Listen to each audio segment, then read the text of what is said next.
Hola a todos. Hoy es viernes 20 de marzo de 2026 y nuestros queridos amigos Larry Johnson y el coronel Wilkerson están de vuelta con nosotros. Bienvenidos de nuevo. Encantado de estar con Foro. It's un revisas Spedicendena. Sí, exactamente.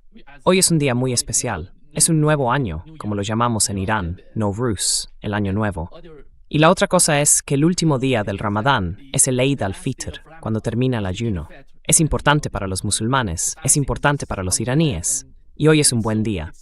Pero por desgracia, la guerra sigue en curso. Exactamente. Está haciendo que todo sea muy difícil en este momento. Déjame empezar contigo, Larry. Ayer tuvimos a Donald Trump hablando sobre la situación actual de la guerra contra Irán. Estaba describiendo la situación del ejército estadounidense frente a Irán. Esto fue lo que dijo. Fue ayer a las 12 p.m.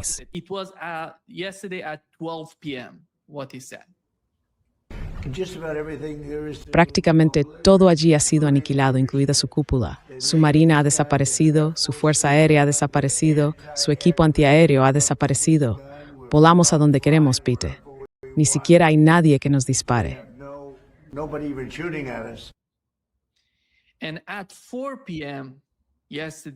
Y ayer, a las 4 de la tarde, supimos que el sistema de defensa aérea iraní alcanzó un caza F-35 y difundieron imágenes del hecho, que posteriormente fueron reportadas por CNN. ¿Crees, Larry, que Donald Trump está recibiendo información falsa? Porque de algún modo suena tan delirante la forma en que habla de la batalla. Parece como si todo hubiera terminado, como si no les quedara nada con lo que contraatacar. O estás tú memorias dimensionados porque es que tiene un mental sobre lo que está ocurriendo.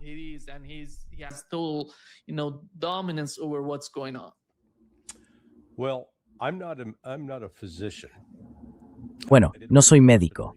Trabajé como técnico en terapia respiratoria mientras estaba en el instituto, así que tengo cierta familiaridad con la medicina. Donald Trump está loco, quiero decir, está demente. No lo digo como un insulto, lo digo como una condición médica. Ha mostrado confabulación a lo largo de los últimos, ya sabes, 15 o 16 meses que lleva en el cargo. La confabulación es cuando dices algo que es objetivamente falso, pero crees que es verdad. Así que no es como si, ya sabes, dijera, oh, hemos aniquilado al ejército, ya no tienen marina, ya no tienen fuerza aérea, y luego en la siguiente frase dijera, pero vaya, necesitamos que las marinas de la OTAN vengan con nosotros para abrir el estrecho de Hormuz.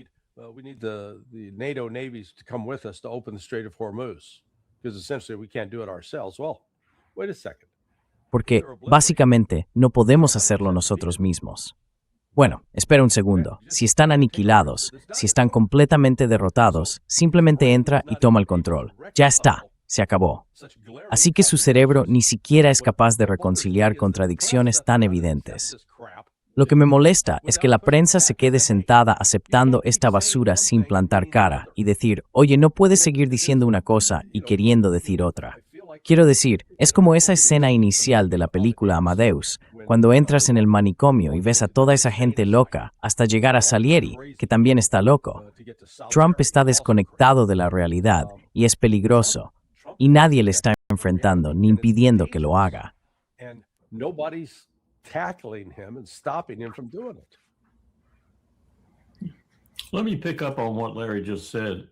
Permíteme retomar lo que acaba de decir Larry en un aspecto, y estoy de acuerdo con todo lo que ha dicho.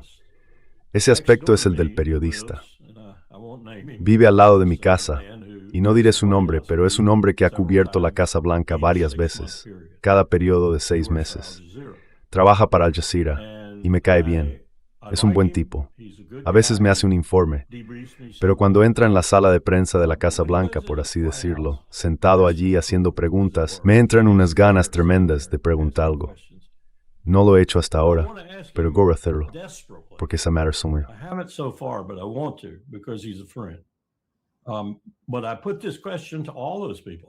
Pero les hago esta pregunta a todas esas personas. ¿Qué os pasa? Y sabéis lo que os dirán, porque se lo he dicho a 2 o 3, no a él, pero a 2 o 3, y me responden, bueno, nos echarán del grupo de prensa. ¿Y qué? Levantaos todos y marchaos. ¿Qué creéis que le haría eso a la prensa de la Casa Blanca? Levantaos todos y marchaos. Cada vez que empiece a mentir, levantaos y marchaos. Olvidaos. No le deis cobertura, pero nunca conseguiréis que lo hagan. Decid, en parte porque al menos un tercio de ellos pertenece a Israel.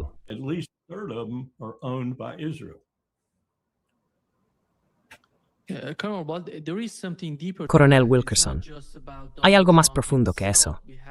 No se trata solo de Donald Trump en sí. Tuvimos a Stephen Miller en Fox News diciendo lo mismo. Y esto es lo que dijo Scott Bessent, que se supone que es una especie de cerebro dentro de la administración. Esto es lo que dijo.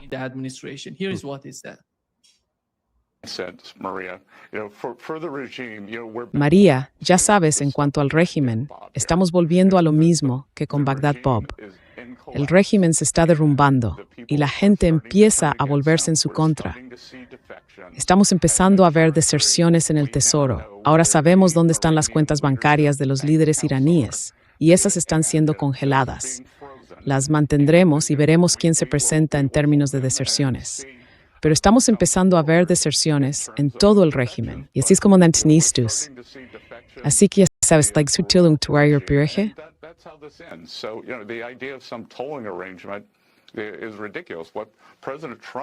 es ridículo lo que está diciendo el presidente Trump.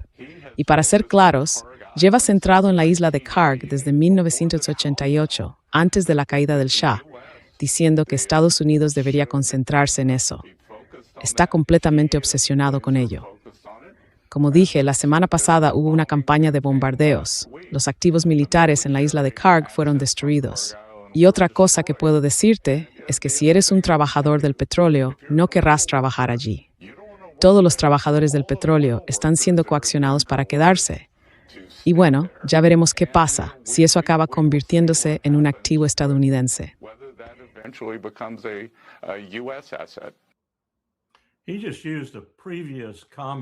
Acaba de utilizar un comentario anterior del que no tengo conocimiento, pero estoy seguro de que sé su contenido general sobre la isla de Karg. Es decir, tal como él lo ha presentado, es una completa mentira. En 1988, la isla de Karg estaba siendo atacada por Saddam Hussein porque era el final de la guerra entre Irán e Irak, una guerra sangrienta. Y nosotros salimos a escoltar petroleros kuwaitíes reabanderados. Y ya conoces esa historia. Ni siquiera entonces hicimos un buen trabajo, a pesar de tener una superioridad naval abrumadora en la limpieza del Golfo, porque el Bridgeton golpeó una mina de inmediato. El Samuel B. Roberts golpeó una mina y tuvo que regresar cojeando a Norfolk a 4 nudos. Ya entonces teníamos un problema serio y éramos muchísimo más poderosos, especialmente en términos navales, de lo que somos ahora. Y Saddam Hussein y los Emiratos Árabes Unidos también. Kteddings per Socia 66. Pusede per Persbury Hinled durante mucho tiempo.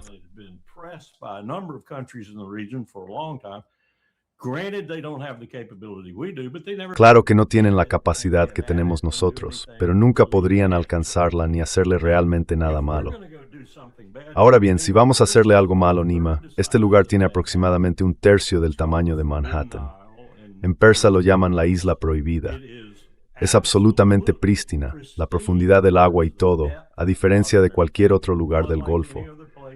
Puede repostar o suministrar combustible al mismo tiempo a decenas de superpetroleros. Así que es absolutamente esencial. Si destruyes toda esa instalación, Putin pasará de ganar $150 millones al día a 300 millones al día. Y el precio del petróleo también subirá considerablemente. Y lo sabemos. Así que Bessent miente descaradamente si dice que vamos a entrar allí con, lo que sea, tropas terrestres.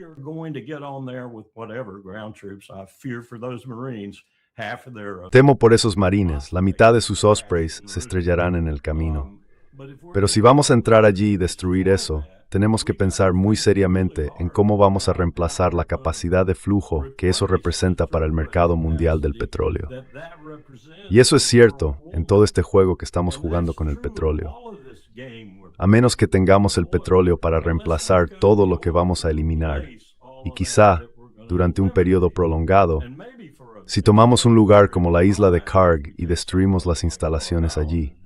Por supuesto, también hay que destruir las tuberías que llegan hasta ella. Estamos jugando con el caos global, y ya hemos empezado con eso. así que ¿por qué siquiera lo digo? Trump no tiene ni idea de lo que está haciendo.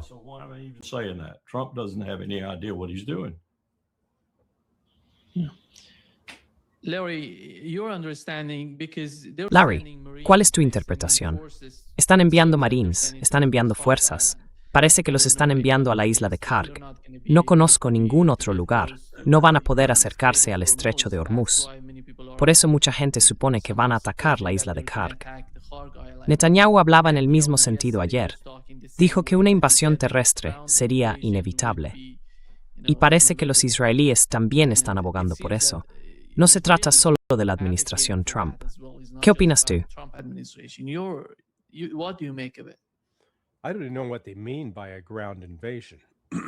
Ni siquiera sé a qué se refieren con una invasión terrestre.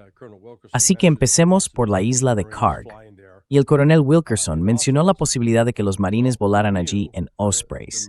Bien, la MEU, la Unidad Expedicionaria de Marines, está en ruta con 2.200 Marines.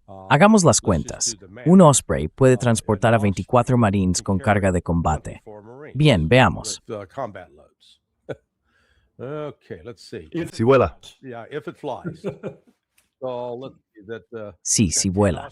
Bueno, mira, si tenemos 10 Ospreys, esos son 240. Eso es solo alrededor de una décima parte de la unidad. Y ya sabes, puede que tengan que hacer varios viajes. Quizás si tuviéramos 100 Ospreys, que no tenemos, podrían volar todos a la vez. Así que, en primer lugar, los marines no pueden llegar a Karg sin atravesar el estrecho de Hormuz, lo que significa que el barco sería hundido. Así que los marines no llegarán por esa vía. Pero lo que estoy oyendo es que probablemente intenten desembarcarlos en algún punto cerca del estrecho, en la costa iraní. Ahora bien, la MEU viene equipada en teoría para resistir 15 días sin ser reabastecida, pero eso suponiendo condiciones óptimas, que no se enfrenten a fuego de misiles, fuego de drones y demás.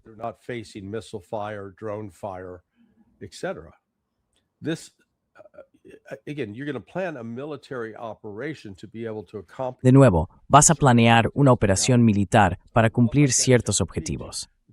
Ahora bien, ¿cuál podría ser ese objetivo? ¿Asegurar la costa de Irán justo allí en el Golfo? No. Lo siento, eso tiene cientos de millas de longitud. 2.200 Marines no pueden cubrir una línea costera de cientos de millas. Y no es como si hubiera un único lugar específico donde Irán tenga sus misiles escondidos en cuevas y cañones, piezas de artillería capaces de disparar hacia el Golfo, sin mencionar los drones submarinos y los submarinos. Es decir, Irán dispone de una amplia gama de opciones, así que ni siquiera está claro cuál es la misión militar.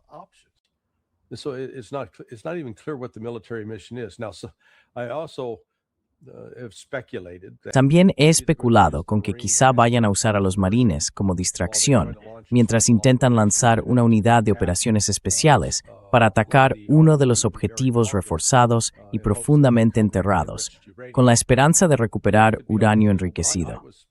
Eso podría estar sobre la mesa. Pero yo participé directamente en ese ejercicio hace 20 años. Y en la evaluación final, después de realizar el ejercicio y analizarlo, la lección aprendida fue, no lo hagas. Así que no sé si hemos aprendido esa lección, pero esa fue la conclusión que salió de aquel ejercicio. ¿Sabes?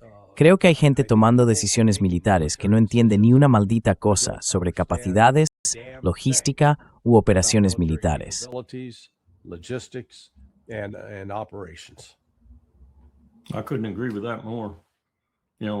No podría estar más de acuerdo con eso. Sabes, cuando Ahmadinejad me dijo en Nueva York, en la Asamblea General de la ONU, que Irán tenía 1.875 millas náuticas de costa en el Golfo Pérsico y que Estados Unidos no tenía ninguna, entonces, ¿quién era el culpable en cuanto a los incidentes en el mar? Fui y saqué mis mapas. Los tengo ahí mismo en el suelo ahora. Larry tiene razón. Unas 1.000 de esas millas están en el lado oriental. Por cierto, fue allí donde Parmenión llevó su embarcación para reabastecer a Alejandro Magno. Alejandro casi muere porque Parmenión se encontró con condiciones tan duras en el Golfo, incluso con sus barcos, que no pudo suministrarle. Y ese es un terreno muy difícil, como decía Larry. ¿Dónde vas a desembarcar a esos marines en un desembarco anfibio tradicional? Ya sabes, ¿dónde los vas a poner en tierra? ¿En Bandar Abbas? ¿En Chabahar? ¿En los muelles? ¿En la playa? van a morir.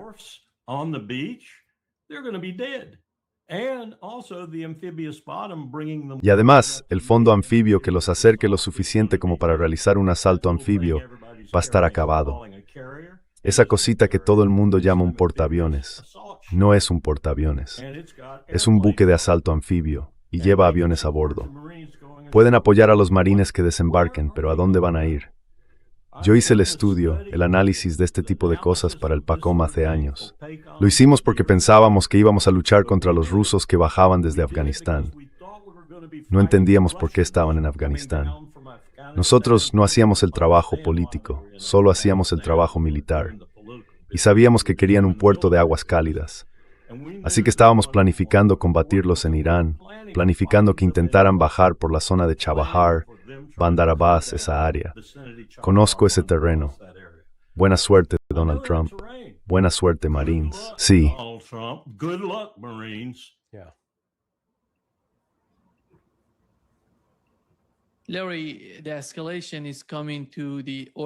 Larry, la escalada está afectando a las instalaciones de petróleo y gas. Ayer, Irán atacó en respuesta a lo que hizo Israel en South Pars, que es una de las principales instalaciones de Irán.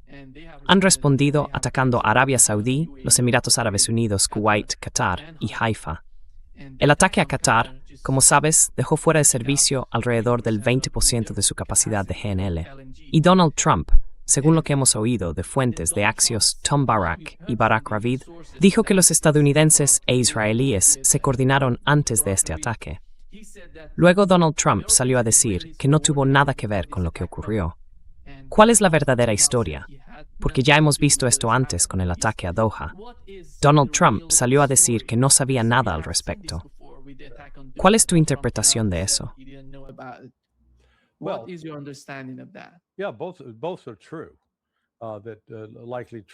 Sí, ambas cosas son ciertas. Es probable que a Trump no le preguntaran. Nadie dijo, oye, queremos tu permiso para hacer X, Y, Z, porque él ya había aprobado las órdenes de ejecución. Así que la Marina y la Fuerza Aérea tienen plena autoridad para actuar, a menos que vayan en contra de las reglas de enfrentamiento incluidas en esa orden de ejecución. Pero Barak tiene razón en que Estados Unidos, ya sabes, el Centro de Operaciones Aéreas Combinadas, el SAOC, que solía estar ubicado en Al-Udeid, no creo que siga allí, simplemente porque ha recibido tanto fuego de Irán que han tenido que trasladarse a un lugar más seguro, quizá en Incirlik. Pero ese SAOC supervisa cada aeronave, o al menos lo hacía cuando tenían todos los radares operativos, que despega y aterriza.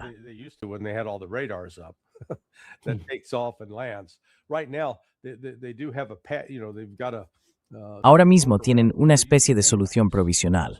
Están utilizando los AWACS, así que los AWACS están en el aire, proporcionando parte de la cobertura que antes ofrecían los radares terrestres que fueron destruidos.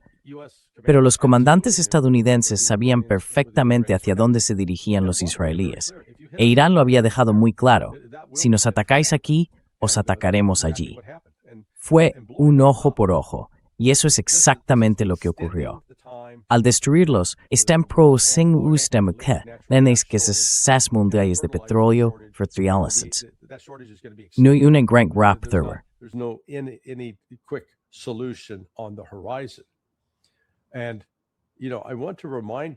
Y quiero recordar a la gente las fanfarronadas que hizo Donald Trump durante el discurso del Estado de la Unión el 24 de febrero. Esto fue solo 4 días antes de que lanzara el ataque contra Irán. Dijo que la gasolina, que había alcanzado un máximo de más de $6 por galón en algunos estados bajo su predecesor, fue, sinceramente, un desastre. Ahora estaba por debajo de $2,30 por galón en la mayoría de los estados y en algunos lugares a $1,99 por galón. Y cuando visitó el gran estado de Iowa, apenas unas semanas antes, incluso vio la gasolina a $1,85 por galón, el precio más bajo en 4 años y bajando rápidamente. Bueno, eso no ha envejecido muy bien. Noté que donde vivo, el 28 de febrero, el precio de la gasolina era de $2,54. Ahora ha subido $1 entero, $3,54, y seguirá aumentando. It is now up a full dollar, $3.54, and it's going to continue to rise. And Y Trump no puede y fingir que no tuvo nada que ver con esto. with this. Todo esto es resultado de acciones. And yet, once again, Y sin embargo, una vez más, no ves a nadie en la prensa señalándole, pidiéndole cuentas, haciéndole la pregunta, oye, ¿qué pasó con esos precios bajos de la gasolina que prometías? prices you were promising. Es casi como si estas personas no tuvieran memoria, como si no tomaran notas. Vuelven a sus apuntes, miran y dicen, bueno, espera un momento, el día 28 dijiste eso. Muy raramente ocurre eso. Esto es un fracaso total y absoluto de lo que llamamos nuestros medios de comunicación tradicionales.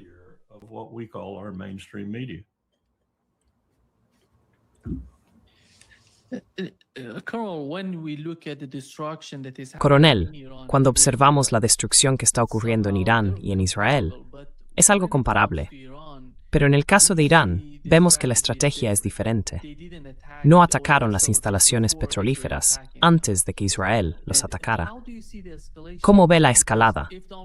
Porque si Donald Trump sale y dice que no se pueden atacar las instalaciones petrolíferas, ¿qué viene después? ¿Cuál sería el siguiente objetivo para los israelíes? Otra infraestructura. No sé qué planean atacar. ¿Y cuál sería la respuesta de Irán? ¿Van a atacar las plantas desalinizadoras? ¿Van a golpear algo que pueda causar un gran problema, quizá incluso una catástrofe para toda la región?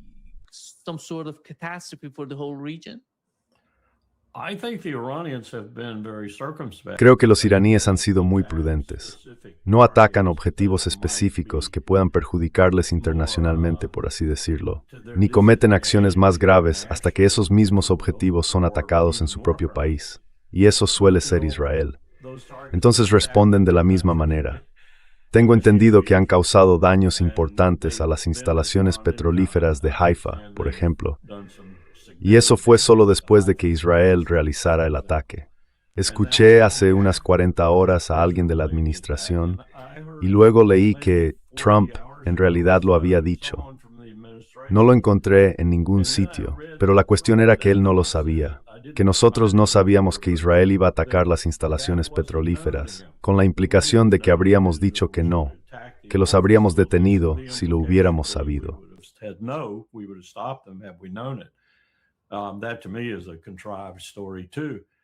Eso, para mí, también es una historia forzada. Israel hace lo que quiere cuando quiere, pero Irán ha sido, en mi opinión, bastante prudente. Ataca objetivos con importancia militar en lugar de, como Netanyahu, bombardear todo lo que ve. Y mira lo que está haciendo ahora en el Líbano. Esto es tan atroz como los primeros días de Gaza, cuando mataba todo lo que veía. Ahora está matando todo lo que ve en el Líbano, incluso destruyendo plantas enteras de hoteles y matando a gente en las calles de Beirut.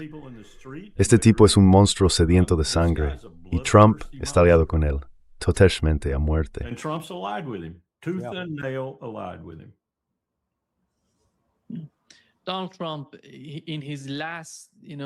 Donald Trump, en su última publicación en las redes sociales, dijo que sin Estados Unidos, la OTAN es un tigre de papel.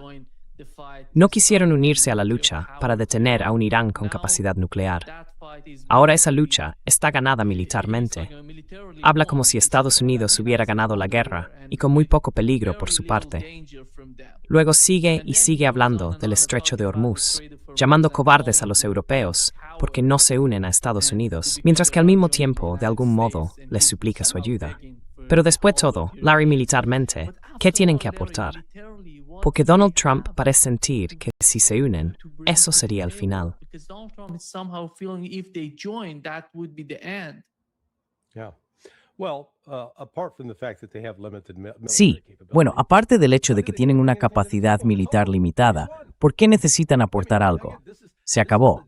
Ha ganado. Quiero decir, de nuevo, ahí está la desconexión en la lógica. Si realmente has conseguido esa gloriosa victoria que dices haber conseguido, entonces, ¿por qué necesitas a nadie más, tío?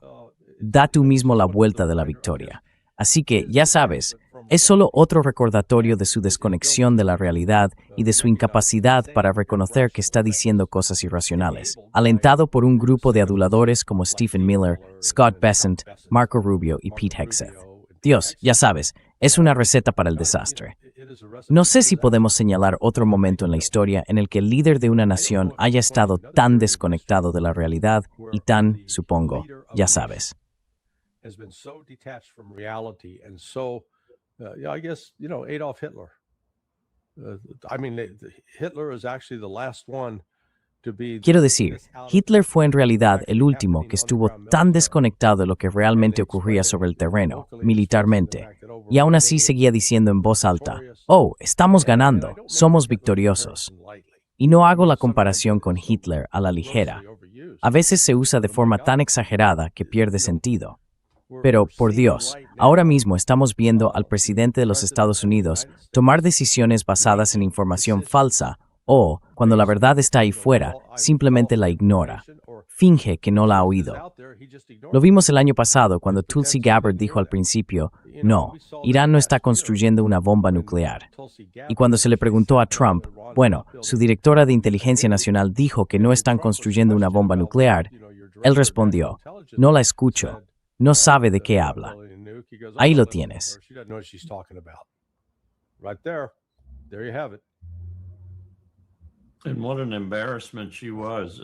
Y qué vergüenza dio, especialmente bajo el excelente interrogatorio de John Ossoff, de Georgia. Qué vergüenza da.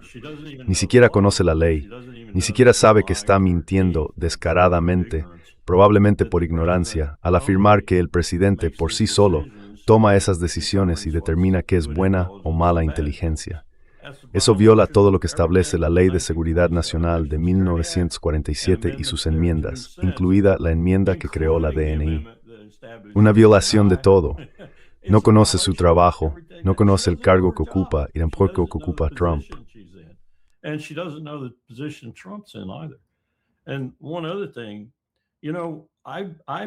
Y otra cosa más, ¿sabes? Me imagino que Kane le ha estado contando algunas cosas a Hegseth, que quizá ha estado colaborando con cierta cautela bajo Trump. No lo sé, pero puede que simplemente venga del Pentágono. Cuando hicimos la gran reorganización después de reducir el ejército en torno a un 25 en 1991, 1992, 93 y un poco después, externalizamos muchas cosas. Ya lo habíamos hecho antes, hasta cierto punto, pero realmente lo hicimos a gran escala después de eso. ¿Y a qué me refiero con eso? Me refiero a que las contramedidas contra minas, submarinas, de superficie y aéreas se delegaron a los aliados en Europa. El rompimiento de hielo se delegó a los aliados en Europa. Cada vez que hacíamos un ejercicio conjunto coordinado, un ejercicio combinado en este caso, ellos realizaban esas funciones y nosotros supervisábamos esas funciones y decíamos, sí, eso estuvo bien, o no, tenéis que hacer esto.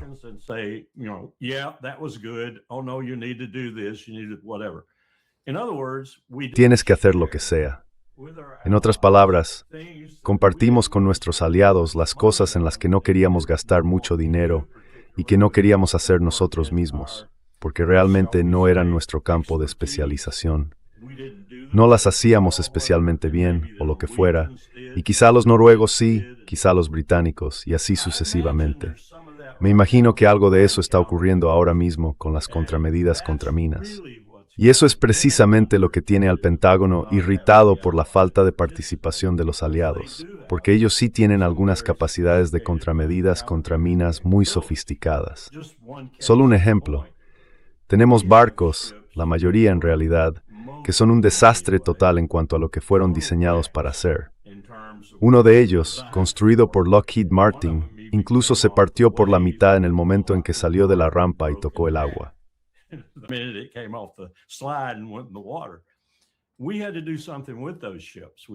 Teníamos que hacer algo con esos barcos. Habíamos gastado mucho dinero en ellos, así que tomamos algunos y los convertimos en dragaminas. Son dragaminas muy torpes. Algunos de ellos tienen, por ejemplo, cascos metálicos, mientras que un dragaminas moderno tiene un casco de plástico laminado para no convertirte en tu peor enemigo mientras realizas el barrido. Eso podría estar detrás de parte de esta angustia respecto a los aliados europeos. No creo que hiciera ninguna diferencia, aunque se unieran, porque pienso que los iraníes tienen la ventaja. Es su océano, su mar, su costa, y están bastante bien armados para protegerla. Así que creo que es un punto discutible, pero puede que por eso Hegseth al menos, y Kane, estén un poco irritados por las probabilidades.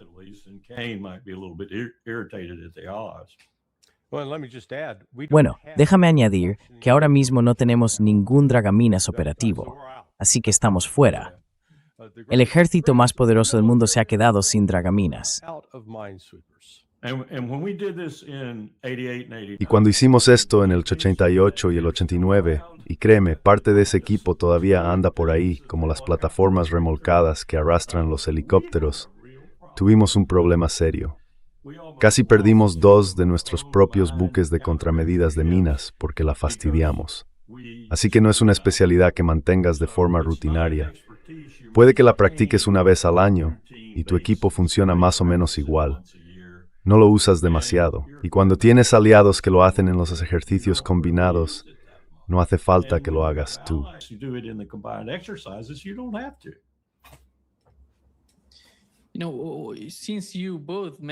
Sabes, ya que ambos mencionasteis a Tulsi Gabbard, recordamos cuando fue elegida por la administración Trump para formar parte de ella. Todo el mundo estaba de algún modo contento con Tulsi Gabbard, pero la transformación de Tulsi Gabbard es simplemente asombrosa.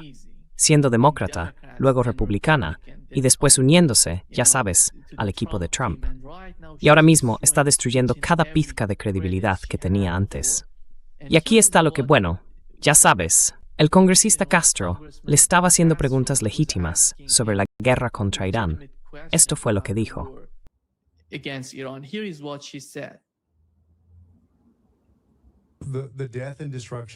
La muerte y la destrucción continúan. El coste económico para Estados Unidos, para Israel, para los estados del Golfo y para el mundo sigue aumentando. Así que quiero preguntarle, según su conocimiento, ¿sabe si Israel apoya el llamamiento del presidente para llegar a un acuerdo con Irán?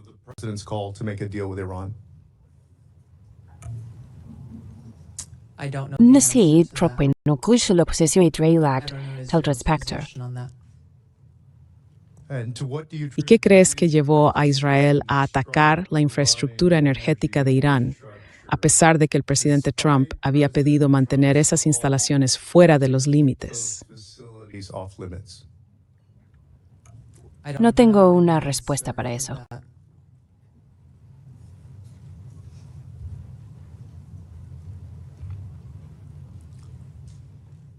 Así que ignoraron al presidente.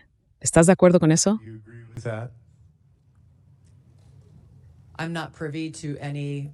No tengo acceso a sus deliberaciones ni a los factores que influyeron en su cálculo al lanzar este u otros ataques. No participamos en el aspecto operativo. Proporcionamos de forma continua a diario evaluaciones de inteligencia sobre los acontecimientos que están ocurriendo. Supongo que sé que el FBI no puede, porque es una agencia nacional, pero ¿alguien más en la mesa puede aportar alguna información al respecto?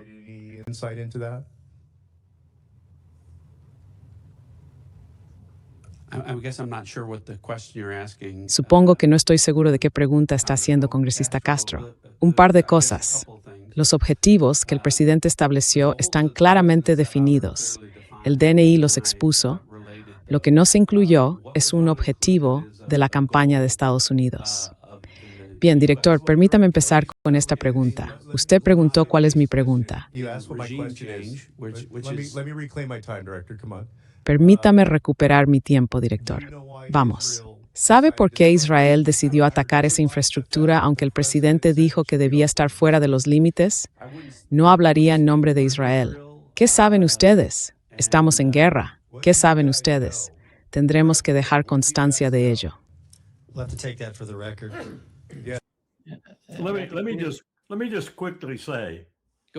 Permíteme decirlo rápidamente, y no quiero ir demasiado lejos con esto, pero sabíamos, a través de la NSA, prácticamente cada conversación que tenía lugar durante la guerra de Irak.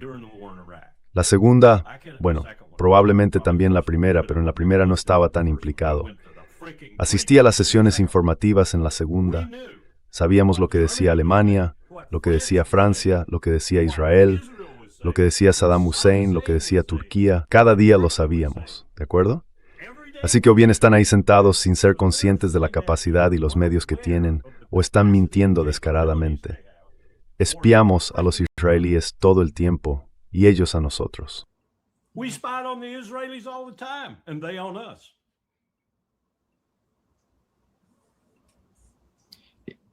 Larry, what do you make of the position Larry, that, ¿qué opinas de la situación en la que se encuentra Tulsi Gabbard ahora mismo? Tenemos al director de contraterrorismo, Joe Kent, dimitiendo de su cargo porque no está de acuerdo con Donald Trump y las nuevas políticas hacia la guerra en Oriente Medio. Ves a Tulsi Gabbard intentando hacer todo lo posible por apoyar a Donald Trump. Y ves a Joe Kent marchándose. ¿Cómo ves la fractura que está ocurriendo dentro de la administración? ¿Crees que eso va a repetirse una y otra vez? ¿O será Joe Kent el primero y el último en salir de la administración? is going to be the first and the last one coming out of the administration? Well, judging by how Joe Bueno, a juzgar por cómo están tratando a Joe, tanto los medios como muchos de sus antiguos colegas, hay poco incentivo para que alguien dé un paso al frente y actúe esencialmente como un denunciante, que es lo que él es. Lo que hizo es algo muy poco común. Remóntate a la Primera Guerra del Golfo, a la Segunda, al ataque de marzo de 2003 contra Irak. Quiero decir, Irak. The second, the March 2003 attack on Iran, Iraq. Nobody. Nadia Simithiu, Namundietsu no Tiniraq sin Nguamamnang. Iraq for no good reason. La coronel Ann Wright. No olvides a la coronel Ann Wright. Right. Yeah. Well, yes. Okay. Yeah, you're correct. One. Yeah. So, but it's Sí, bueno, sí, vale, sí, tienes razón. Sí, pero es raro, muy raro. Y Tulsi se deshonró a sí misma, juró lealtad a la Constitución, no a Donald Trump, y ha traicionado ese juramento. No sé si lo hace por dinero, por atención o simplemente por disfrutar de estar en una posición de poder. Pero está en la cima como coordinadora de toda la comunidad de inteligencia, produciendo información para el presidente para asegurarse de que tenga la visión más precisa de lo que está ocurriendo. Y en lugar de decir la verdad, es una manipuladora política. Es vergonzoso. She's a political spinmeister. It's shameful. Nima, let me just make one comment. I Nima, think I déjame hacer solo un comentario. with what Larry just said. Creo que discrepo un poco con lo que acaba de decir Larry y déjame explicarte por qué. Creo que vamos a ver a gente, no sé si Joe Kent es un líder de este tipo de movimiento, por ejemplo, pero creo que vamos a ver a personas como Vance, quizá incluso Rubio, y desde luego a un grupo de gente por debajo de ellos que va a empezar a abandonar el barco porque saben que, si se quedan, no tienen ningún futuro. Pondría a Vance en lo más alto de esa lista y volvería a mencionar a Pence para decir que, independientemente de lo que se piense de Mike Pence, al menos tenía una carrera política viable y todavía tenía camino por recorrer. Eso la destruyó, haber sido el vicepresidente de Trump en el primer mandato. Being Trump's vice president in the first term. So I think some people Así que creo que algunas personas, no sé qué va a hacer Vance porque está atrapado. De muchas maneras, está atrapado. Probablemente esté pensando ahora mismo, Dios, ¿por qué acepté este puesto? Probablemente enviando notas a Peter Thiel diciendo, ¿por qué me engañaste? Pero habrá algunas personas que intenten salvar sus perspectivas de futuro. Serán sobre todo jóvenes, quizá en los segundos y terceros niveles, pero creo que empezarán a marcharse. But I think they're going to start leaving. Yeah, I know that there was a meeting Monday night. Sí, déjame ver. Sé que hubo una reunión el lunes por la noche con Tulsi, Joe Kent y J.D. Vance. Lo que me dijeron es que estaban utilizando a Kent como una forma de intentar despertar a Trump. Ahora bien, si te fijaste en la conversación de Kent con Tucker Carlson, fue muy cuidadoso de no atacar a Trump. De hecho, habló de él de manera muy elogiosa. Cualquiera que haya leído a Schopenhauer sabe que esa es la técnica que se usa cuando se trata con un narcisista corrupto. Lo halagas y le haces creer que la idea es suya. Pero aún así, lo fascinante de esa conversación fue que, antes de irse, Kent tuvo una charla cara a cara con Trump. En realidad se sentó y habló con él. A one-on-one with Trump. Had a conversation with Trump. And no matter what, and in that setting, Trump's Y pase lo que pase, en ese entorno, Trump es muy atento y amable. Pero cuando Kent no está presente, Trump es simplemente brutal e insultante. Así que espero que el coronel Wilkerson tenga razón en que habrá otros que le sigan. Pero como hemos visto, aquí está Joe Kent, y están hablando de que el FBI lo investiga por filtraciones. Todo el mundo tiene que sentarse y sopesar el coste. Si hago esto, es un poco como Edward Norton. Tengo que largarme del país, y no muchos están dispuestos a hacer ese sacrificio. Eso se hizo para infundir el miedo de Dios en los futuros, eso seguro. Sí, sí.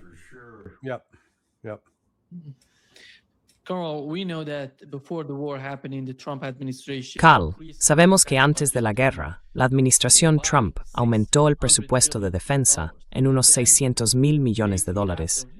Y luego, tras aproximadamente 3 semanas de esta guerra con Irán, presentaron un nuevo presupuesto, hablando de otros $200 millones más.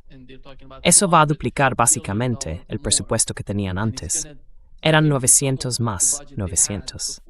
Y esto es lo que dijo Pete Hegseth al respecto.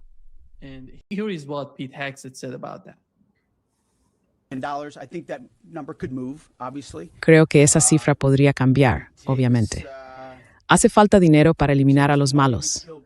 Así que volveremos al Congreso y a nuestra gente allí para asegurarnos de que tenemos la financiación adecuada, tanto para lo que ya se ha hecho como para lo que pueda ser necesario hacer en el futuro. Tenemos que asegurarnos de que nuestra munición se reponga, y no solo se reponga, sino que se almacene por encima y más allá. Quiero decir, el presidente Trump, como dijo, reconstruyó las Fuerzas Armadas en su primer mandato. No pensaba que las usaría de forma tan dinámica en el segundo, pero lo hizo. Así que, gracias a Dios que lo hizo. Una inversión como esta pretende decir, oye, repondremos todo lo que se haya gastado.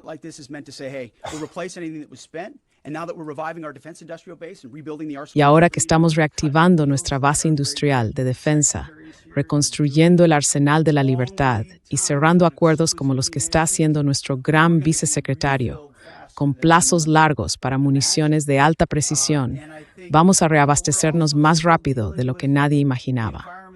Y creo que ya sabes, todavía estamos lidiando con el entorno que creó Joe Biden, que consistía en agotar esas reservas y no enviarlas a nuestras propias Fuerzas Armadas, sino a Ucrania.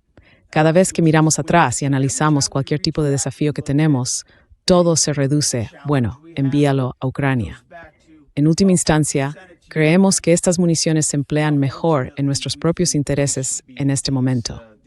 Y este tipo de proyecto de financiación va a garantizar que estemos adecuadamente financiados de cara al futuro.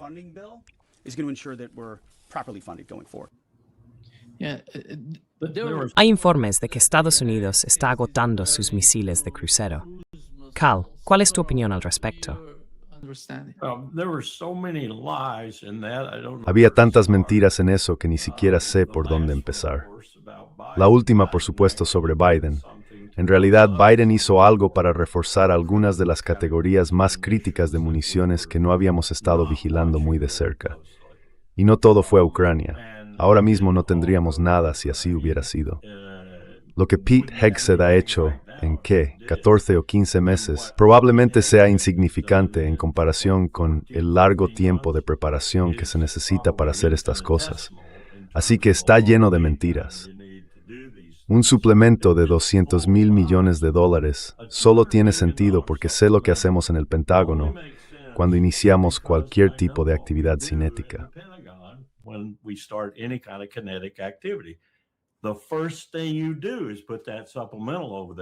Lo primero que haces es poner ese suplemento ahí, aunque no lo necesites.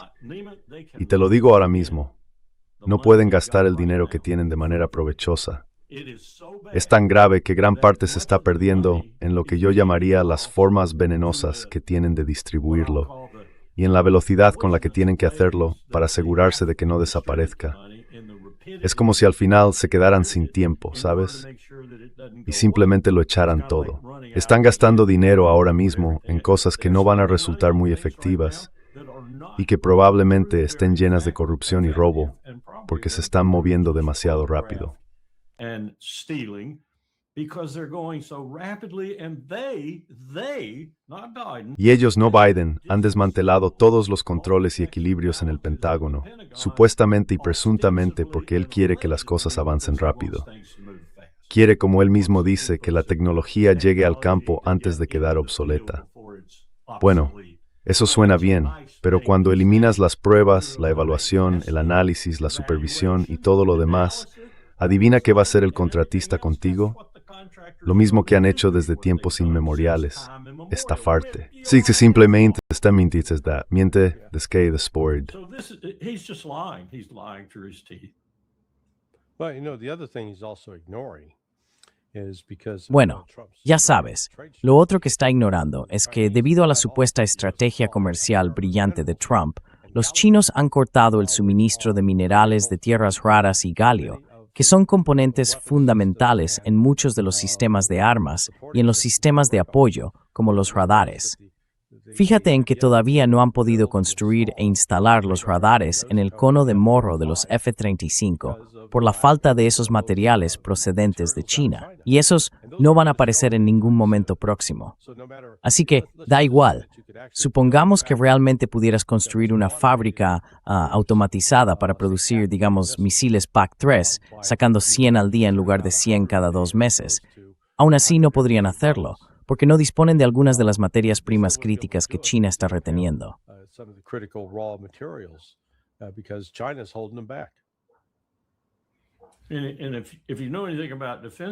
Y si sabes algo sobre la producción de defensa en tiempos de guerra, Nima, sabes que hay que pasar al menos a 2 turnos. Y si realmente vas a tope, tienes 3 turnos de 8 horas cada uno, 24 horas al día. ¿De dónde vas a sacar la mano de obra? ¿De dónde vas a sacar la mano de obra cualificada? Porque cada vez más, estas armas requieren trabajadores cualificados, incluso si está mayormente automatizado. Toma como ejemplo la línea de producción del Tomahawk. Una de las razones por las que no pudieron aumentar la producción de Tomahawks para la Marina fue porque no tenían los trabajadores cualificados para hacerlo. Y mira nuestra flota de submarinos.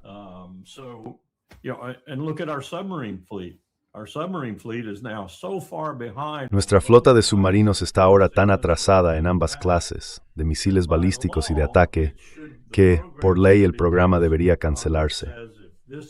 El Congreso dice que si esto ocurre, hay que cancelar el programa. Pues bien, ha ocurrido tanto con la clase Columbia como con, no recuerdo el nombre de la clase de ataque, la clase Virginia o algo así.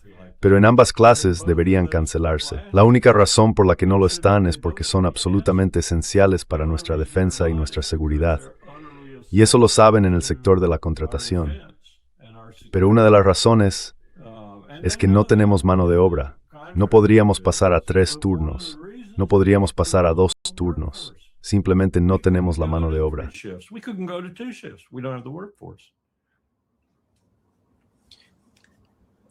Larry, eso significa que Estados Unidos tiene que producirlo todo para sí mismo y para Israel.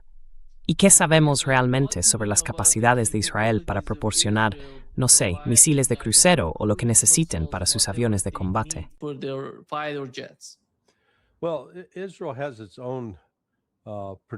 Bueno, Israel tiene sus propias instalaciones de producción para, creo, los misiles utilizados en la Onda de David y en su cúpula de hierro. Pero esos sistemas, en particular los sistemas de defensa aérea, no están diseñados para derribar los misiles balísticos que utiliza Irán. Y de manera similar, no están industrialmente equipados para producir a la escala que, por ejemplo, lo hace China. Así que yo diría que gran parte de la infraestructura militar e industrial, tanto de Estados Unidos como de Israel, está realmente concebida para la guerra del siglo XX, no para la guerra del siglo XXI. Not designed for 21st century warfare. And what I mean by that is Y lo que quiero decir con eso es que, en cierto modo, es como regreso al futuro. En 1941-42, cuando las plantas industriales estadounidenses empezaron a producir en masa aviones, ships y tanques, y a construir barcos rápidamente, al menos contaban con la infraestructura y los materiales necesarios para fabricar esos productos. Nosotros seguimos, en cierto modo, orientados hacia ese modelo, salvo que no tenemos las cadenas de suministro, no tenemos la mano de obra y tampoco tenemos los incentivos adecuados incorporados en algunos de estos contratos. Lockheed Martin descubrió que podía ganar más dinero fabricando los misiles PAC-3 a mano en lugar de con robots. By having PAC-3 missiles built by hand as opposed by robot. Yeah. You know, so when your defense industry. Así que, cuando observas la industria de defensa, esto es lo que realmente diferencia a las industrias de defensa rusa y china de la occidental. Los sistemas chinos y rusos no se rigen por el lucro. No están sujetos a accionistas que quieran ganar más dinero. Rinden cuentas a sus gobiernos para cumplir con lo que estos establecen como requisitos, es decir, lo que necesitan para combatir en el campo de batalla. Y por eso el presupuesto de defensa de Estados Unidos es al menos el doble de la suma de los presupuestos de defensa de Rusia y China. Es decir, solo hay que pensarlo. Es absurdo. El sistema orientado al beneficio acaba socavando nuestra capacidad de defendernos.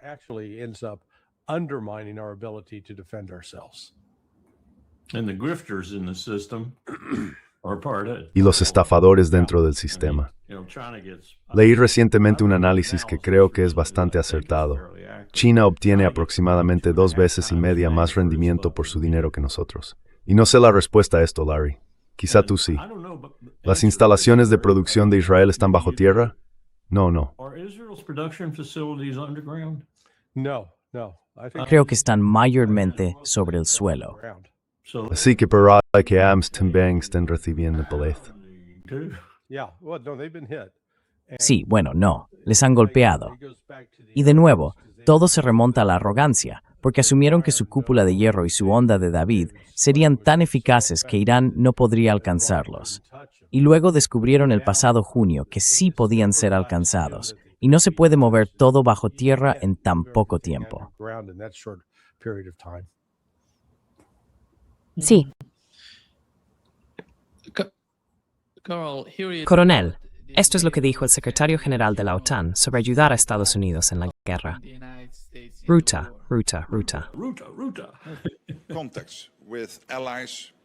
Los contactos con aliados en todo el territorio de la OTAN, lo que percibo y escucho, es que todos coincidimos, como siempre, en que es fundamental que Irán no consiga una capacidad nuclear ni una capacidad de misiles balísticos. Lo que Estados Unidos está haciendo ahora mismo es degradar esa capacidad, y creo que eso es muy importante. Esto es relevante para la seguridad europea, para Oriente Medio, y es vital para el propio Israel. En lo que respecta al estrecho de Hormuz, todos están de acuerdo en que el comercio allí no puede permanecer cerrado. Debe reabrirse lo antes posible. Esto es crucial para la economía mundial. Desde mi punto de vista, lo que los aliados están viendo es que están debatiendo intensamente, entre ellos y con Estados Unidos, la mejor manera de avanzar para abordar este enorme problema de seguridad. Y permítanme añadir que confío en que los aliados, como siempre, dirán super slant all y nuestros intereses comunes. I'm not confident. I'm not the least bit confident. No estoy seguro. No tengo la confianza de Lee Smith. No creo que hable en nombre de Macron, Starmer, Merz y de muchos otros líderes. Simplemente no lo creo. Eso siempre ha sido, bueno, no sé si él se da cuenta de que lo está demostrando, pero eso siempre ha sido nuestra principal objeción a la OTAN. Hablan. Si retrocedes a Serbia o algunos de los otros pequeños conflictos que hemos tenido desde la Segunda Guerra Mundial, siempre es hablar, pero muy pocas veces actuar. Así que en general lo que ocurre es que nosotros nos separamos con un país aquí, otro allá, y formamos una, ¿cómo lo llamaba Donald Rumsfeld? Una coalición de los dispuestos. Porque nunca se puede conseguir que la alianza actúe. No se siente lo suficientemente amenazada como para reaccionar ante una amenaza real. Irán no es una amenaza real. ¿Por qué iban a reaccionar ante eso? Quiero decir, quizá el cierre del estrecho de Hormuz sea una importante, pero ¿quién hizo? Exacto. Right. Larry, Irán está definiendo un nuevo tipo de mecanismo para el estrecho de Hormuz, y eso va a durar años. No es algo temporal. ¿Cómo lo ves? Dicen que el estrecho está cerrado, pero no lo está. El estrecho está abierto, pero ellos deciden quién puede usarlo, quién puede pasar. Hay petroleros chinos, indios, iraquíes e incluso malasios que lo atraviesan, pero ninguno de Europa, Estados Unidos u otros países. ¿Cómo ves que el estrecho de Hormuz se convierta en una de las principales razones por las que todos estos países de Oriente Medio se unan y definan una nueva arquitectura de seguridad para la región sin Estados Unidos? Security architecture for the region without the United States. Bueno, ya sabes, volvamos a lo que dijo Joe Kent en su entrevista con Tucker, porque me llamó la atención. Sugirió que una de las condiciones que Irán tendría que aceptar, si esta guerra terminara en un acuerdo negociado, sería que todas las futuras compras de petróleo se hicieran en dólares estadounidenses, el petrodólar. Así que Kent entendía que parte de lo que impulsa esta guerra, parte de lo que impulsa a Estados Unidos a atacar a Irán, es una idea de destruir los BRICS y de interrumpir la reestructuración económica que está teniendo lugar en el mundo en este momento.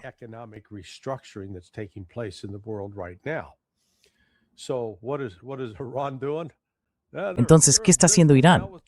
Ahora están haciendo negocios con China. Sabes, me dan ganas de poner esa música de fondo, ya sabes, la canción Taking Care of Business. Porque los iraníes están diciendo, oye, Pakistán, ¿quieres que salga ese petróleo? Claro, págalo en yuanes, nos das nuestro 10% y puedes marcharte. Lo mismo para la India. Todo el mundo tiene que pagar en yuanes. Y al parecer, Xi Jinping acaba de anunciar en el último que en realidad le gustaría que el yuan se convirtiera en una moneda internacional. El chico lo escribió en un manifiesto. Sí, así que ahora sabemos de qué se trata. La batalla de los titanes, la City de Londres y Estados Unidos intentando preservar la primacía del dólar, y los rusos, los chinos y ahora los iraníes haciendo todo lo posible por destruirla.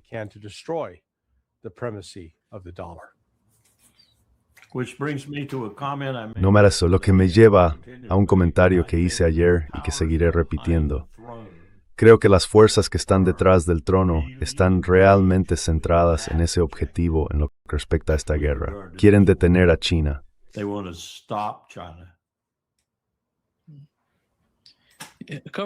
Coronel, esto es lo que dijo Scott Bessent sobre la situación en el estrecho de Hormuz y sus consecuencias. Rompimos el plan de emergencia en toda la administración y en el Tesoro. Levantamos las sanciones al petróleo ruso. Sabíamos que había unos 130 millones de barriles en el mar y creamos suministro más allá del estrecho de Hormuz. Así que lo anticipamos. Sabíamos que podría haber un punto de estrangulamiento temporal, y quiero enfatizar temporal allí, y había 130 millones de barriles en almacenamiento flotante. En los próximos días podríamos levantar las sanciones al petróleo iraní que está en el mar, unos 140 millones de barriles. Así que dependiendo de cómo se cuente, eso equivale a entre 10 días y 2 semanas de suministro que los iraníes habían estado enviando. Todo eso habría ido a China. En esencia, utilizaremos los barriles iraníes contra los propios iraníes para mantener el precio bajo durante los próximos 10 o 14 días, mientras continuamos con el campaña.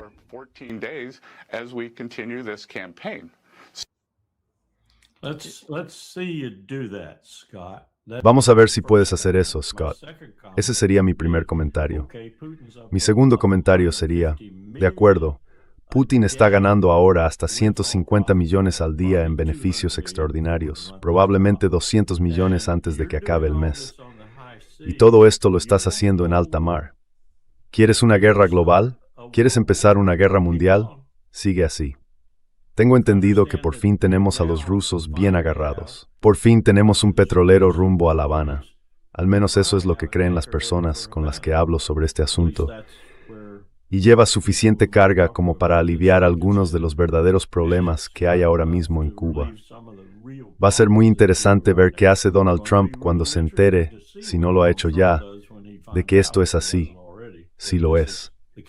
Podríamos tropezar muy fácilmente con un conflicto global aquí.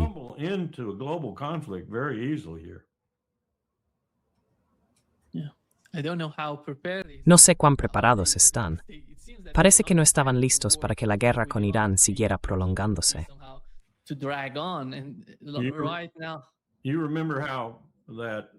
¿Recuerdas ese video de hace 2 o 3 días en el que Scott Bessent fue interrumpido y tuvo que bajarse del escenario?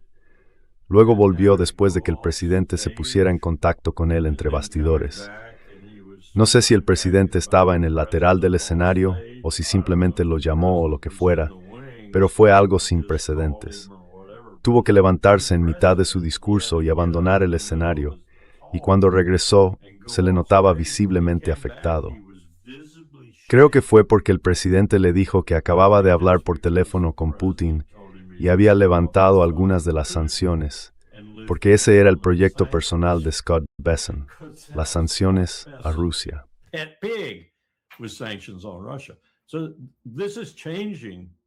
Así que esto está cambiando todo lo que estaban haciendo, y están jugando un partido improvisado con el mundo en juego para afrontarlo.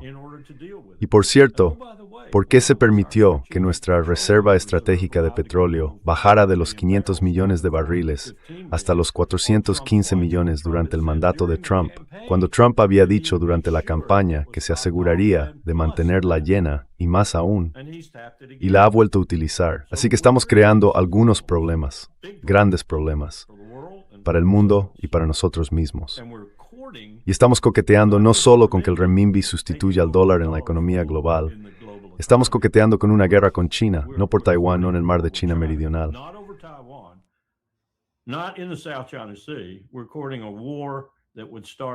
Estamos provocando una guerra que probablemente empezaría con submarinos por todo el mundo. Y por cierto, China y Rusia juntas nos igualan o incluso nos superan en cuanto a submarinos nucleares, torpedos eficaces y submarinos diésel silenciosos y sigilosos. Alguien me dijo el otro día, ¿cómo podrían enviar un submarino diésel? Le respondí, tío, ¿has mirado alguna vez nuestras campañas en el Pacífico cuando salíamos de Pearl? Íbamos al estrecho de Formosa, ahora al estrecho de Taiwán, hundíamos barcos japoneses y volvíamos. Aquellos eran diésel eléctricos, tío. Tienen gran autonomía. Por cierto, nosotros no tenemos ninguno, ni uno solo.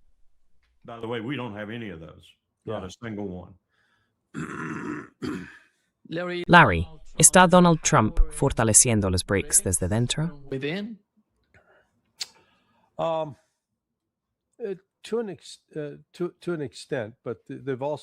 Hasta cierto punto, pero también han tenido cierto éxito en intentar debilitar a los BRICS, o al menos lo tuvieron al principio.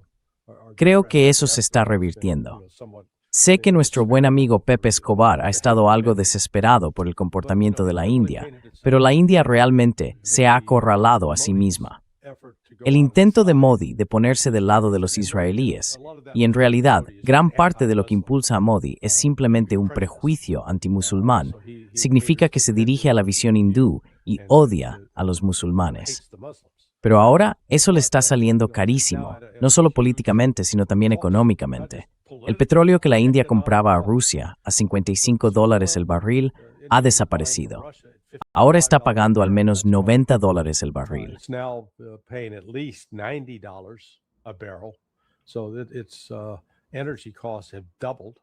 Así que sus costes energéticos se han duplicado, lo que significa que la tasa de inflación en la India se va a disparar. Quiero decir, la inflación global va a ser una realidad para todos, con la excepción, incluso en Rusia. Pero no va a perjudicar a Rusia, porque como dijo el coronel Wilkerson, están nadando en dinero.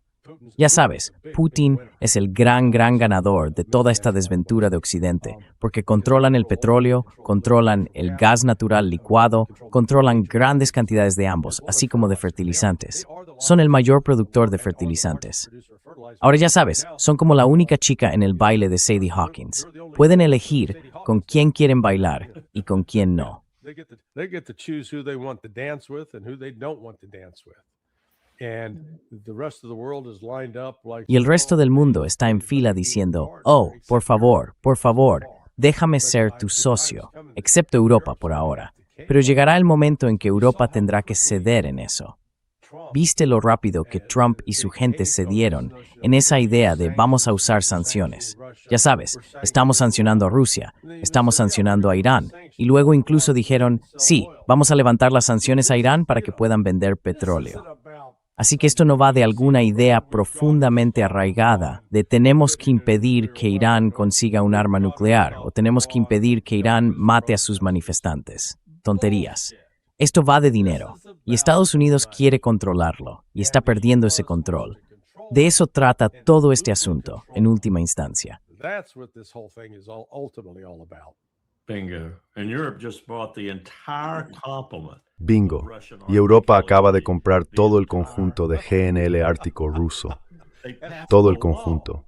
Aprobaron una ley en 2022, pero no entraría en vigor hasta dentro de 5 años. El 27 de enero es cuando entra en vigor. Y de todos modos acaban de violar el espíritu de esa ley.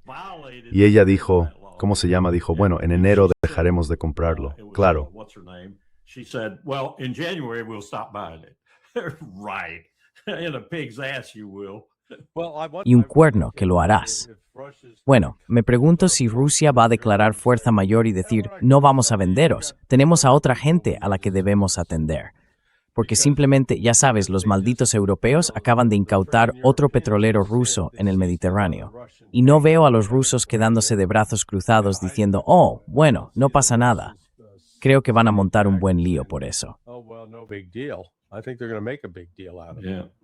Sí, yo también. Creo que tenemos la posibilidad, al menos en alta mar, de que esta guerra se amplíe seriamente.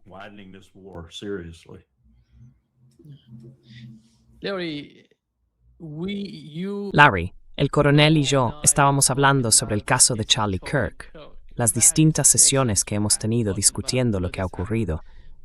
Por fin tenemos a alguien que realmente tiene información, que sabe más, Joe Kent.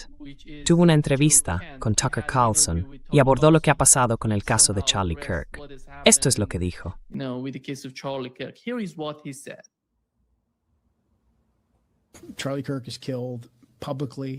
Charlie Kirk fue asesinado públicamente de una forma muy horrenda y ni siquiera se nos permite investigarlo en absoluto.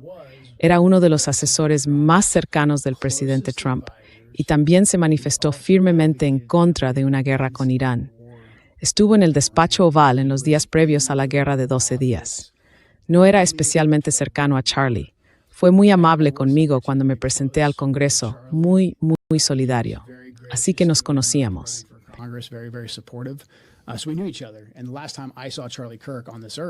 La última vez que vi a Charlie Kirk en esta tierra fue en junio, en el ala oeste, en la escalera. Le saludé y él me miró a los ojos y dijo, muy alto. Y es un espacio pequeño, si has estado en el ala oeste sabes que es estrecho. Dijo, Joe, evítanos entrar en una guerra con Irán. Muy alto. Estaba completamente concentrado y se marchó, creo que hacia el despacho Oval. Así que cuando uno de los asesores más cercanos del presidente Trump, que defendía abiertamente que no fuéramos a la guerra con Irán y que al menos repensáramos nuestra relación con los israelíes, es asesinado públicamente de repente y no se nos permite hacer ninguna pregunta al respecto. Eso es un dato. Es un dato que debemos examinar. ¿Qué quiere decir cuando dices que no se nos permite hacer ninguna pregunta sobre eso? Nos han dicho que este individuo, Robinson, es un tirador solitario, y puede que lo sea. Pero la investigación en la que participé y en la que también participó el Centro Nacional de Contraterrorismo se detuvo antes de que pudiéramos continuar. El FBI dijo que la suspendieron porque querían entregar todo a las autoridades estatales de Utah. Todo va a juicio. Es un asunto muy delicado. Pero aún había mucho que investigar, cosas en las que no puedo entrar en detalle. Todavía había vínculos que necesitábamos seguir. No estoy sacando conclusiones. No estoy diciendo por esto ocurrió aquello. No estoy diciendo eso en absoluto. Solo digo que hay preguntas sin respuesta. Sabemos por los mensajes de texto que se han hecho públicos que Charlie estaba bajo mucha presión por parte de donantes pro-israelíes. Y de nuevo sabemos que Charlie estaba presionando al presidente Trump para que no entrara en esta guerra con Irán. Sí. Yeah. Hey, look, The first Oye, mira, el primer político estadounidense en cuyo asesinato participó Israel fue John F. Kennedy. Israel atacó el USS Liberty, y hay pruebas circunstanciales convincentes de que personas vinculadas con Israel y que trabajaban con otros, quizás también con los franceses, mataron a Charlie Kirk. Así que esto es, ya sabes, y la idea de que ese Tyler Robinson fue, entre comillas, el único tirador, por favor. El fusil que supuestamente usó habría destrozado la cabeza de Charlie. Si esa bala se hubiera disparado desde ese fusil, el cuello habría explotado por completo, la cabeza se habría separado del cuerpo. Así que fue una bala inusual la que se disparó, lo que sugiere algo muy, ya sabes, un intento de asesinato sofisticado. Y quiero decir, solo otro punto que, de nuevo, la gente no suele pensar desde el punto de vista operativo. Again, people don't think this through operationally. How do you do something? If you're going to take ¿Cómo haces algo así? Si vas a disparar a 140 yardas, tienes que asegurarte de que tu rifle esté calibrado. Eso es lo primero. Lo segundo, ¿cómo sabes desde dónde hacer el disparo? Porque este chico, Tyler Robinson, supuestamente nunca había estado en ese campus antes. Y se supone que debemos creer que simplemente dio una vuelta y dijo, ese sitio parece bueno. Luego subió allí y decidió que su mejor forma de escapar era correr y saltar del tejado. No. Mira, en cosas como esta, haces vigilancia de antemano, haces reconocimiento previo y elaboras un plan. ¿Cómo entras ahí? ¿Qué necesitas hacer para asegurarte de poder colocar un arma en una posición concreta? ¿Cómo escapas? ¿Cuál es el plan de huida? Robinson no tenía ninguna de esas capacidades de planificación. Esto fue una operación sofisticada, una de las que Israel es perfectamente capaz de llevar a cabo. one that Israel is quite capable of. And I'd say the only thing Y yo diría que lo único que no han hecho, similar al asesinato de JFK, es que no ha aparecido un Jack Ruby que entre en la celda y mate a Robinson. and kill Robinson. Sí. Yeah. Just to wrap up this session, yesterday. Solo para cerrar esta sesión. Ayer, Netanyahu dijo algo sobre Jesús, comparándolo con Genghis Khan. Y realmente ha causado un gran revuelo. Las repercusiones están explotando por todas partes. Pero esto es lo que dijo, y mucha gente está criticando a Netanyahu porque este tipo de comentarios no son, ya sabes, nada buenos. Aún así, los está haciendo. Veamos lo que dijo. After all, but he's making these comments. Let's look at what he said. Unfortunately and unhappily, Desafortunadamente, y por desgracia, Jesucristo nunca avnbörtas en Kings Khan. Porque si alvos lobos för fuerter är stan av ters perderustru that mel, superar all being. Desagression till pernaración. aggression will overcome moderation. Oh, es irrelevant for the race the is. That Bibi is. Puede que lo sea. Sí, sabes, justo cuando piensas que el tipo es inteligente, dice algo tan absolutamente estúpido y ofensivo para los cristianos. Pero ya sabes, sabemos que esos judíos en Israel, los sionistas, odian a los cristianos. Y ya sabes, cualquier judío, porque Jesús era judío, cualquier judío que se convierta al cristianismo e intente regresar a Israel bajo el llamado derecho de retorno para los judíos, no se le permite. Está prohibido porque ya no se le considera judío, es cristiano. They're not allowed. They're prohibited because they're no longer considered a Jew. They're a Christian. So this animosity towards Así que esta animadversión hacia los cristianos, y luego están esos idiotas dentro de la comunidad cristiana que dicen ser cristianos, pero son sionistas cristianos. El mensaje de Jesús era bastante sencillo en varios aspectos. Venció al mal con el bien. Resucitó de entre los muertos. Todo el mal que se le hizo para intentar destruirlo no pudo lograrlo. Ya sabes, dicen, no se puede mantener a un buen hombre abajo. No pudieron mantener a un buen hombre en la tumba.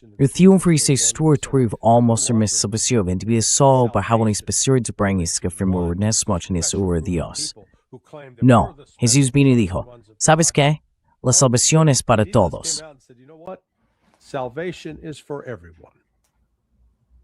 And Bibi Netanyahu, Y Bibi Netanyahu no tiene ni idea de lo que Genghis Khan habría hecho o dicho si se hubiera encontrado con Jesucristo. would have done or said if A fin y al cabo, Constantino le dejó hacerse con su imperio. Constantine let him take over his empire.